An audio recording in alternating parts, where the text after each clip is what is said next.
جاں کنی یعنی جان نکلتے وقت کی علامت کیا ہے؟ پاؤں کا سست ہو جانا کہ کھڑے نہ ہو سکیں، ناک کا ٹیڑھا ہو جانا، دونوں کنپٹیوں کا بیٹھ جانا، منہ کی کھال کا سخت ہو جانا وغیرہ وغیرہ۔ جاں کنی کے وقت کیا کرنا چاہیے؟ جب موت کا وقت قریب آئے اور علامتیں پائی جائیں تو سنت یہ ہے کہ میت کا منہ قبلے کی طرف کر دیں، اور قبلے کی طرف کرنا دشوار ہو کہ اس کو تکلیف ہوتی ہو تو جس حالت پر ہے چھوڑ دیں، اور جب تک روح گلے کو نہ آئی اسے تلقین کریں، یعنی اس کے پاس بلند آواز سے کلمہ طیبہ یا کلمہ شہادت پڑھیں، مگر اسے یہ پڑھنے کا حکم نہ کریں۔ جب اس نے کلمہ پڑھ لیا تو اب تلقین موقوف کر دیں۔ ہاں، اگر کلمہ پڑھنے کے بعد اس نے کوئی بات کی تو پھر تلقین کریں، تاکہ اس کا آخر کلام لا الہ الا اللہ محمد رسول اللہ صلی اللہ تعالی علیہ وسلم ہو۔ خوشبو اس کے پاس رکھیں، مثلا لوبان یا اگربتی سلگا دیں۔ مکان میں کوئی تصویر یا کتا وغیرہ ہو تو اس کو فوراً نکال دیں کہ جہاں یہ ہوتے ہیں وہاں ملائکہ رحمت یعنی رحمت کے فرشتے نہیں آتے۔ اس وقت اس کے پاس نیک اور پرہیزگار لوگ رہیں تو بہت بہتر ہے کہ نزا کے وقت اپنے اور اس کے لیے دعائے خیر کرتے رہیں، کوئی برا کلمہ منہ سے نہ نکالیں۔ نزا میں سختی دیکھیں تو سورہ یاسین شریف اور سورہ رعد پڑھیں۔ جب میت کا دم نکل جائے تو کیا کرنا چاہیے؟ جب روح نکل جائے تو ایک چوڑی پٹی جبڑے کے نیچے سے سر پر لے جا کر گرہ دے دیں کہ منہ کھلا نہ رہے۔ نہایت نرمی اور شفقت سے آنکھیں بند اور انگلیاں اور ہاتھ پاؤں سیدھے کر دیں۔ آنکھیں بند کرتے وقت یہ دعا پڑھیں: بسم اللہ وعلی ملت رسول اللہ، اللہم یسر علیہ امرہ وسہل علیہ ما بعدہ واسعدہ بلقائک واجعل ما خرج الیہ خیرا مما خرج عنہ۔ ترجمہ: اللہ کے نام کے ساتھ اور رسول اللہ صلی اللہ تعالی علیہ وسلم کی ملت پر، اے اللہ تو اس کے کام کو اس پر آسان کر اور اس کے معباد کو اس پر سہل کر، اور اپنی ملاقات سے تو اسے نیک بخت کر اور اس کی آخرت اس کے لیے دنیا سے بہتر کر۔ پھر جن کپڑوں میں وہ مرا ہے وہ اتار لیں اور اس کے سارے بدن کو کسی کپڑے سے چھپا دیں۔ اس کے پیٹ پر لوہا یا گیلی مٹی یا کوئی اور بھاری چیز رکھ دیں کہ پیٹ پھول نہ جائے مگر زیادہ وزنی نہ ہو کہ باعث تکلیف ہے۔ میت کو چارپائی وغیرہ کسی اونچی چیز پر رکھیں کہ زمین کی سیل نہ پہنچے، ٹھنڈک نہ پہنچے۔ اس کے ذمے قرض وغیرہ ہو تو جلد از جلد ادا کر دیں۔ پڑوسیوں اور اس کے دوست و احباب کو اطلاع دیں کہ نمازیوں کی کثرت ہوگی، اور غسل و کفن دفن میں جلدی کریں کہ حدیث شریف میں اس کی بہت تاکید آئی ہے۔ میت کے پاس تلاوت قرآن مجید جائز ہے یا نہیں؟ ہاں، میت کے پاس تلاوت قرآن مجید جائز ہے، جبکہ اس کا تمام بدن کپڑوں سے چھپا ہو، اور تسبیح اور دوسرے اذکار میں تو کوئی حرج نہیں۔ میت کو غسل دینا کیسا ہے؟ میت کو غسل دینا یعنی نہلانا فرض کفایہ ہے کہ بعض لوگوں نے غسل دے دیا تو سب سے ساقط ہو گیا، اور باوجود علم کسی نے غسل نہ دیا تو سب پر گناہ ہوا۔ میت کو نہلانے کا طریقہ کیا ہے؟ میت کو نہلانے کا طریقہ یہ ہے کہ جس تختے پر نہلانے کا ارادہ ہو اس کو 3 یا 5 یا 7 بار دھونی دے، یعنی جس چیز میں وہ خوشبو سلگتی ہے اسے اتنی بار اس کے گرد پھرائیں، اور اس پر میت کو لٹا کر ناف سے گھٹنوں تک کسی کپڑے سے چھپا دے۔ اور مستحب یہ ہے جس جگہ غسل دے وہاں پردہ کر لیں کہ نہلانے والے اور اس کے مددگار کے سوا دوسرا نہ دیکھیں۔ اب نہلانے والا جو باطہارت ہو اپنے ہاتھ پر کپڑا لپیٹ کر پہلے استنجا کرائے، پھر نماز کا سا وضو کرائے، مگر میت کے وضو میں گٹھوں تک پہلے ہاتھ دھونا اور کلی کرنا اور ناک میں پانی ڈالنا نہیں ہے۔ لہذا پہلے میت کا منہ اور پھر کونیوں سمیت دونوں ہاتھ دھوئیں، پھر سر کا مسح کریں، پھر پاؤں دھوئیں، اور کوئی کپڑا یا روئی کی پھریری بھگو کر دانتوں اور مسوڑوں اور ہونٹوں اور نتنوں پر پھیر دیں۔ اس کے بعد سر اور داڑھی کے بال بیسن یا کسی اور پاک چیز مثلا اسلامی کارخانے کے بنے ہوئے صابن سے دھوئیں، ورنہ خالی پانی بھی کافی ہے۔ پھر بائیں کروٹ پر لٹا کر سر سے پاؤں تک بیری کے پتے جوش دیا ہوا پانی بہائیں کہ تختے تک پہنچ جائیں، پھر داہنی کروٹ پر لٹا کر اس طرح کریں، خاص نیم گرم پانی بھی کافی ہے، پھر ٹیک لگا کر بٹھائیں اور نرمی کے ساتھ نیچے کو پیٹ پر ہاتھ پھیریں، اگر کچھ نکلے دھو ڈالیں، وضو و غسل کا اعادہ نہ کریں، پھر آخر میں سر سے پاؤں تک کافور کا پانی بہائیں اور اس کے بدن کو کسی پاک کپڑے سے آہستہ پونچھ لیں۔ ایک مرتبہ سارے بدن پر پانی بہانا فرض ہے اور 3 بار سنت۔ میت کو نہلانے والا شخص کیسا ہونا چاہیے؟ بہتر یہ ہے کہ نہلانے والا میت کا سب سے زیادہ قریبی رشتہ دار ہو، وہ نہ ہو یا نہلانا نہ جانتا ہو تو کوئی اور شخص جو متقی اور امانت دار ہو کہ پوری طرح غسل دے اور جو اچھی بات دیکھے اسے لوگوں کے سامنے بیان کرے اور بری بات دیکھے تو اسے کسی سے نہ کہے۔ ہاں، اگر کوئی بد مذہب بد عقیدہ مرا اور اس کی کوئی بری بات ظاہر ہوئی تو اس کو بیان کر دینا چاہیے تاکہ لوگوں کو عبرت ہو، اور مرد کو مرد نہلائے اور عورت کو عورت۔ میت چھوٹا لڑکا ہے تو اسے عورت بھی نہلا سکتی ہے اور چھوٹی لڑکی کو مرد بھی غسل دے سکتا ہے۔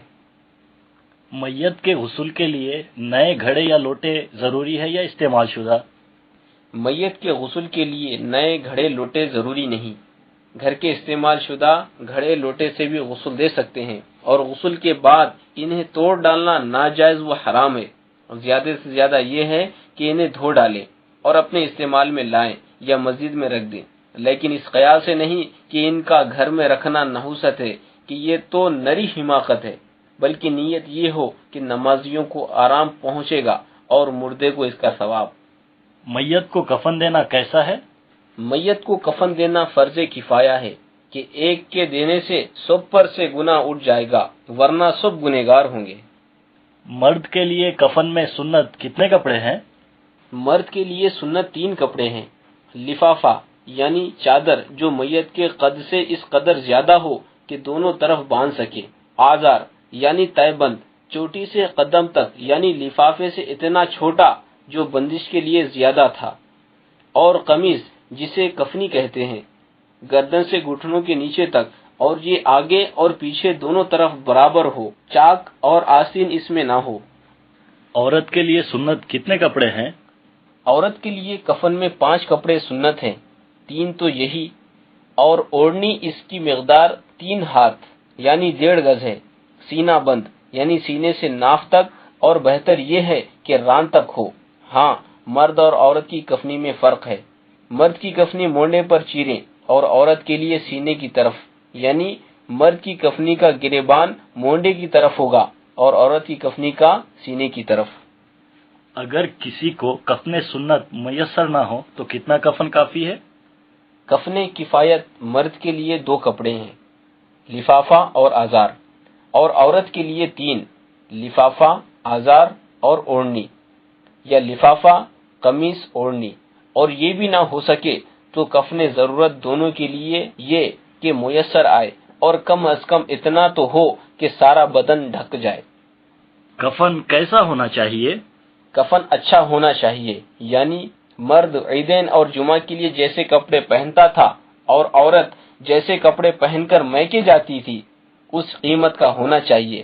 حدیث شریف میں ہے کہ مردوں کو اچھا کفن دو کہ وہ باہم ملاقات کرتے اور اچھے کفن سے تفاخر کرتے، یعنی خوش ہوتے ہیں، اور بہتر سفید کفن ہے، اور قسم یا زعفران کا رنگا ہوا یا ریشم کا کفن مرد کو ممنوع ہے اور عورت کے لیے جائز، یعنی جو کپڑا زندگی میں پہن سکتا ہے اس کا کفن بھی دیا جا سکتا ہے، ورنہ نہیں۔ کفن پہنانے کا طریقہ کیا ہے؟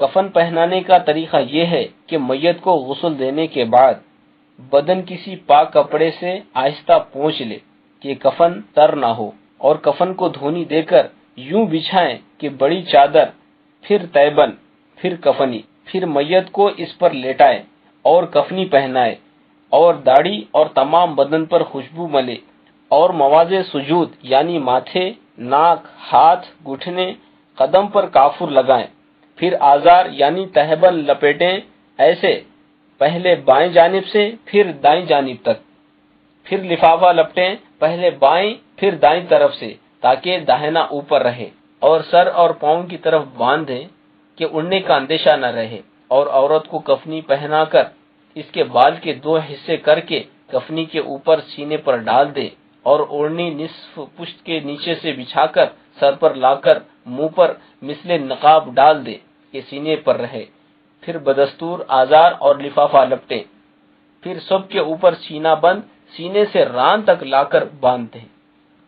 جنازے کو قبرستان لے کر جانے کا مسنون طریقہ کیا ہے؟ سنت یہ ہے کہ 4 شخص جنازہ اٹھائیں اور ہر ایک یکے بعد دیگرے چاروں پایوں کو کندھا دے اور ہر بار 10-10 قدم چلے، اور پوری سنت یہ ہے کہ پہلے داہنے سرانے کندھا دے، پھر دائیں پائیں، پھر بائیں سرانے، پھر بائیں پائیں، اور 10-10 قدم چلے تو کل 40 قدم ہوئے۔ حدیث شریف میں ہے کہ جو 40 قدم جنازہ لے چلے اس کے 40 کبیرہ گناہ مٹا دی جائیں گے۔ چلنے میں 4 پائی کا سرانہ آگے رکھیں اور جنازہ معتدل تیزی سے لے جائیں، مگر نہ اس طرح کہ میت کو جھٹکا لگے، اور چھوٹا بچہ شیر خوار یا اس سے بڑا اس کو اگر ایک شخص ہاتھ پر اٹھا کر چلے تو حرج نہیں، اور یکے بعد دیگرے لوگ ہاتھوں ہاتھ لیتے رہیں، ورنہ چھوٹے کھٹولے یا 4 پائی پر لے جائیں۔ جنازے کے ساتھ والوں کو کس حالت میں ہونا چاہیے؟ جنازے کے ساتھ جانے والوں کے لیے افضل یہ ہے کہ جنازے سے پیچھے چلیں، دائیں بائیں نہ چلیں، اور اگر کوئی آگے چلے تو اتنی دور رہے کہ ساتھیوں میں شمار نہ ہو۔ نیز ساتھ چلنے والوں کو سکوت کی حالت میں ہونا چاہیے، موت اور قبر کو پیش نظر رکھیں، دنیا کی باتیں نہ کریں، نہ ہنسیں، اور ذکر کرنا چاہیں تو دل میں کریں، اور بلحاظ زمانے حال اب علماء نے ذکر جہر کی بھی اجازت دے دی ہے۔ جو شخص جنازے کے ساتھ ہے وہ دفن سے پہلے واپس آ سکتا ہے یا نہیں؟ جو شخص جنازے کے ساتھ ہو اسے بغیر نماز پڑھے واپس نہ ہونا چاہیے، اور نماز کے بعد اولیاء میت سے اجازت لے کر واپس ہو سکتا ہے، اور میت دفن کر دی جائے تو اولیاء میت سے اجازت کی ضرورت نہیں۔ نماز جنازہ پڑھنا فرض ہے یا واجب؟ نماز جنازہ فرض کفایہ ہے کہ ایک نے بھی پڑھ لی تو سب بری الذمہ ہو گئے، ورنہ جس کو خبر پہنچی تھی اور نہ پڑھی سب گنہگار ہوئے۔ اس کی فرضیت کا جو انکار کرے وہ کافر ہے، اور جماعت اس کے لیے شرط نہیں، ایک شخص بھی پڑھ لے تو فرض ادا ہو گیا۔ نماز جنازہ کے مفسدات، ارکان، واجبات اور سنتیں کیا ہیں؟ نماز جنازہ میں 2 رکن ہیں، یعنی 2 فرض ہیں، 4 بار اللہ اکبر کہنا اور دوسرا قیام کرنا، اور 3 چیزیں سنت موقدہ ہیں، اللہ عز و جل کی حمد و ثنا، اور نبی کریم علیہ الصلوۃ والسلام پہ درود شریف، اور تیسرا میت کے لیے دعا، اور بعض علماء اسے واجب کہتے ہیں، اور جن چیزوں سے تمام نمازیں فاسد ہوتی ہیں نماز جنازہ بھی ان سے فاسد ہو جاتی ہے۔ نماز جنازہ کی شرائط کیا ہے؟ نماز جنازہ میں 2 طرح کی شرطیں ہیں، ایک مصلی سے متعلق اور دوسری میت سے متعلق۔ مصلی کے لحاظ سے تو وہی شرطیں ہیں جو مطلق نماز کی ہیں، اور میت سے متعلق چند شرطیں ہیں جو یہ ہیں: پہلی شرط میت کا مسلمان ہونا، دوسرا میت کے بدن و کفن کا پاک ہونا، تیسرا جنازہ کا وہاں موجود ہونا، لہذا غائب کی نماز جنازہ نہیں ہو سکتی، اور نجاشی کی نماز جو حضور اقدس صلی اللہ علیہ وسلم نے پڑھائی وہ حضور کے خواص میں شامل کی گئی ہے، دوسروں کو جائز نہیں۔ چوتھا جنازہ کا زمین پر ہونا یا ہاتھ پر ہو تو قریب ہو۔ پانچواں جنازہ مصلی کے آگے قبلے کو ہونا۔ چھٹا میت کا وہ حصہ بدن جس کا چھپانا فرض ہے اس کا چھپا ہونا۔ ساتواں میت کا امام کے محاذی ہونا یعنی سامنے ہونا۔ وہ کون لوگ ہیں جن کی نماز جنازہ نہیں؟ باغی جو بغاوت میں مارا جائے، ڈاکو کے ڈاکے میں مارا گیا، وہ لوگ جو ناحق پاسداری سے لڑے اور وہیں مر جائیں، جس نے کئی شخص کا گلا گھونٹ کر مار ڈالا، شہر میں رات کو ہتھیار لے کر لوٹ مار کرنے والا اور اسی حالت میں مارا جانے والا، جس نے اپنی ماں یا باپ کو مار ڈالا ہو، جو کسی کا مال چھین رہا تھا اور اسی حالت میں مارا گیا۔ اس کے علاوہ ہر مسلمان کی نماز پڑھی جائے، اگرچہ وہ کیسا ہی گنہگار اور مرتکب کبائر ہو، یہاں تک کہ جس نے خودکشی کی، حالانکہ یہ بہت بڑا گناہ ہے، مگر اس کی بھی پڑھی جائے گی، یوں ہی بے نمازی کی بھی نماز جنازہ پڑھنا ہم پر فرض ہے۔ نماز جنازہ پڑھنے کا طریقہ کیا ہے؟ میت کے سینے کے سامنے میت سے قریب امام کھڑا ہو اور مقتدی 3 صفیں کر لے۔ اب امام اور مقتدی نیت کر کے کہ نیت کی میں نے نماز جنازہ کی، مع 4 تکبیروں کے، واسطے اللہ تعالی کے، دعا واسطے اس میت کے، منہ میرا کعبہ شریف کی طرف۔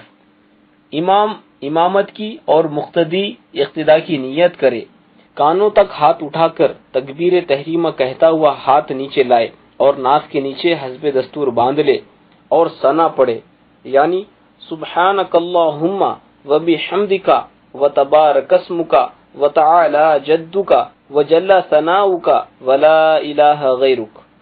پھر اللہ اکبر کہہ کر درود شریف پڑھے، اور بہتر وہ درود شریف ہے جو نماز میں پڑھا جاتا ہے۔ پھر اللہ اکبر کہہ کر اپنے اور میت اور تمام مسلمان مردوں کے لیے دعا کرے۔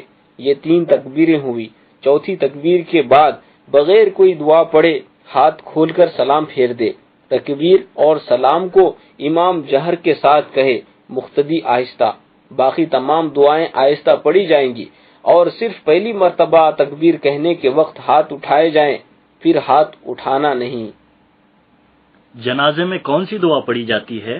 میت بالغ ہو تو یہ دعا پڑھیں، اللہم اغفر لی حینا و میتنا و شاہدنا و غائبنا و صغیرنا و کبیرنا و ذکرنا و انثانا، اللہم من احییتہ منا فاحیہ علی الاسلام ومن توفیتہ منا فتوفہ علی الایمان۔ ترجمہ: اے اللہ تو بخش دے ہمارے زندے اور مردے اور ہمارے حاضر و غائب کو اور ہمارے چھوٹے بڑوں کو اور ہمارے مرد و عورت کو۔ اے اللہ ہم میں تو جسے زندہ رکھے اسے اسلام پر زندہ رکھ، اور ہم میں سے جسے وفات دے اسے ایمان پر وفات دے۔ اور اگر نابالغ لڑکا ہو تو یہ دعا پڑھے، اللہم اجعلہ لنا فرطا واجعلہ لنا اجرا وذخرا واجعلہ لنا شافعا ومشفعا۔ ترجمہ: اے اللہ تو اس کو ہمارے لیے پیشرو کر اور اس کو ہمارے لیے اجر و ذخیرہ کر، اور اس کو ہماری شفاعت کرنے والا اور مقبول شفاعت بنا۔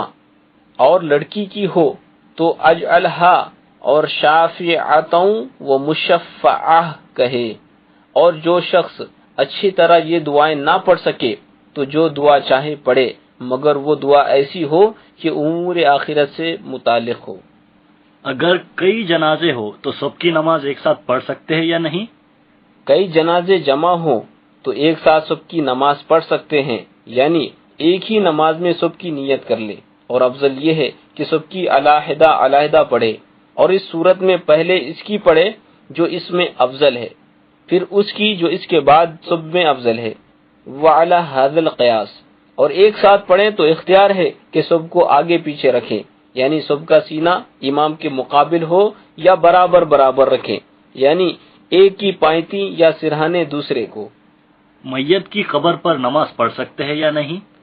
میت اگر بغیر نماز پڑھے دفن کر دی گئی اور مٹی بھی دے دی گئی تو اب اس کی قبر پر نماز پڑھی جائے جب تک پھٹنے کا گمان نہ ہو، اور اگر مٹی نہ دی گئی تو میت کو قبر سے نکال لیں اور نماز پڑھ کر دفن کریں۔ اور قبر پر نماز پڑھنے میں دنوں کی کوئی تعداد مقرر نہیں، بلکہ یہ موسم اور زمین اور میت کے جسم اور مرض کے اختلاف پر موقوف ہے۔ مثلا گرمی میں جسم جلد پھٹے گا اور جاڑوں میں دیر سے، فربا جسم جلد اور لاغر دیر میں، تر زمین میں جلد اور خشک زمین میں دیر سے۔ مسجد میں نماز جنازہ پڑھنا کیسا ہے؟ مسجد میں نماز جنازہ مطلقاً مکروہ تحریمی ہے، خواہ میت مسجد کے اندر ہو یا باہر، سب نمازی اندر ہو یا بعض، کہ حدیث شریف میں مسجد میں نماز جنازہ پڑھنے کی ممانعت آئی ہے۔ میت کو قبر میں کس طرح رکھے؟ میت کو قبلے کی جانب سے قبر میں اتاریں اور داہنی طرف کروٹ کو لٹائیں اور اس کا منہ قبلے کو کریں۔ عورت کا جنازہ اتارنے والے اس کے محرم ہو، یہ نہ ہو تو دوسرے رشتہ دار، اور یہ بھی نہ ہو تو پرہیزگار اجنبی اتاریں۔ اور عورت کا جنازہ ہو تو قبر میں اتارنے سے تختہ لگانے تک قبر کو کپڑے وغیرہ سے چھپائیں۔ میت کو قبر میں رکھتے وقت یہ دعا پڑھیں، بسم اللہ و باللہ و علی ملت رسول اللہ، اور قبر میں رکھنے کے بعد کفن کی بندش کھول دیں اور لحد کو کچی اینٹوں سے بند کر دیں، اور زمین نرم ہو تو تختے لگانا بھی جائز ہے، اور تختے کے درمیان جھری رہ گئی تو اسے ڈھیلے وغیرہ سے بند کر دیں۔ قبر صندوق نما ہو تو اس کا بھی یہی حکم ہے۔ قبر کو مٹی دینے کا کیا طریقہ ہے؟ مستحب یہ ہے کہ سرانے کی طرف سے دونوں ہاتھوں سے 3 بار مٹی ڈالیں۔ پہلی بار کہیں منہا خلقناکم، اس کے معنی ہے کہ اسی سے ہم نے تمہیں پیدا کیا۔ دوسری بار کہیں وفیہا نعیدکم، اس کے معنی ہے اور اسی میں تم کو لوٹائیں گے۔ اور تیسری بار کہیں ومنہا نخرجکم تارۃ اخری، اس کے معنی ہے اور اسی سے تم کو دوبارہ نکالیں گے۔ باقی مٹی ہاتھ یا پھوڑے وغیرہ سے قبر پر ڈالیں، اور جتنی مٹی قبر سے نکلی اس سے زیادہ ڈالنا مکروہ ہے، اور ہاتھ میں جو مٹی لگی ہے اسے جھاڑ دیں یا دھو ڈالیں، اختیار ہے۔ اور قبر چوکھٹی نہ بنائیں بلکہ اس میں ڈھال رکھیں، جیسے اونٹ کا کوہان، اور اونچائی میں 1 بالشت یا کچھ زیادہ ہو، اور اس پر پانی چھڑکنے میں کچھ حرج نہیں بلکہ بہتر ہے۔ قبر پر کتنی دیر تک ٹھہرنا چاہیے؟ دفن کے بعد قبر کے پاس اتنی دیر تک ٹھہرنا مستحب ہے جتنی دیر میں اونٹ ذبح کر کے گوشت تقسیم کر دیا جائے کہ ان کے رہنے سے میت کو انس ہوگا اور نکیرین کا جواب دینے میں وحشت نہ ہوگی، اور اتنی دیر تک تلاوت قرآن مجید اور میت کے لیے استغفار و دعا کریں، اور سوال منکر نکیر کے جواب میں ثابت قدم رہے۔ اور مستحب یہ ہے کہ دفن کے بعد قبر پر سورہ بقرہ کا اول و آخر پڑھیں، سرہانے الف لام میم سے مفلحون تک، اور پائنتی آمن الرسول سے آخر تک۔ قبر پر قرآن شریف پڑھنے کے لیے حافظ کو مقرر کرنا کیسا ہے؟ قبر پر قرآن شریف پڑھنے اور اس کا ثواب میت کو بخشنے کے لیے حافظ قرآن مقرر کرنا جائز ہے، جبکہ پڑھنے والے بلا اجرت پڑھتے ہوں، کہ اجرت پر قرآن کریم پڑھنا اور پڑھوانا جائز نہیں۔ اگر بلا اجرت پڑھنے والا نہ ملے اور اجرت پر پڑھوانا چاہے تو اپنے کام کاج کے لیے نوکر رکھے، پھر یہ کام لے۔ شجرہ یا عہد نامہ قبر میں رکھنا جائز ہے یا نہیں؟ شجرہ یا عہد نامہ قبر میں رکھنا جائز ہے، اور بہتر یہ ہے کہ میت کے منہ کے سامنے قبلے کی جانب طاق کھود کر اس میں رکھیں کہ امید مغفرت ہے۔ جنازہ یا قبر پر پھول ڈالنے کا کیا حکم ہے؟ جنازے پر پھولوں کی چادر ڈالنے میں حرج نہیں، یوں ہی قبر پر پھول ڈالنا بہتر ہے کہ جب تک تر رہیں گے تسبیح کریں گے اور میت کا دل بہلے گا۔ اسی لیے قبر پر سے تر گھاس نوچنا نہ چاہیے کہ اس کی تسبیح سے رحمت اترتی ہے اور میت کو انس ہوتا ہے، اور نوچنے میں میت کا حق ضائع کرنا ہے۔ قبر پر اذان دینے سے میت کو فائدہ پہنچتا ہے؟ احادیث کریمہ میں وارد ہے کہ جب بندہ قبر میں رکھا جاتا ہے اور مردے سے سوال ہوتا ہے کہ تیرا رب کون ہے، تو شیطان اس پر ظاہر ہوتا ہے اور اپنی طرف اشارہ کرتا ہے کہ میں تیرا رب ہوں، معاذ اللہ۔ اس لیے حکم آیا کہ میت کے لیے جواب میں ثابت قدم رہنے کے لیے دعا کریں۔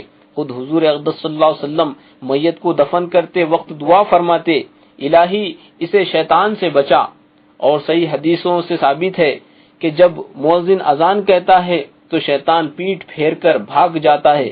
تو قبر پر اذان دینے کا یہ فائدہ تو ظاہر ہے کہ بفضل تعالی میت کو شیطان رجیم کے شر سے پناہ مل جاتی ہے، اور اسی اذان کی برکت سے میت کو سوالات نکیرین کے جوابات بھی یاد آ جاتے ہیں۔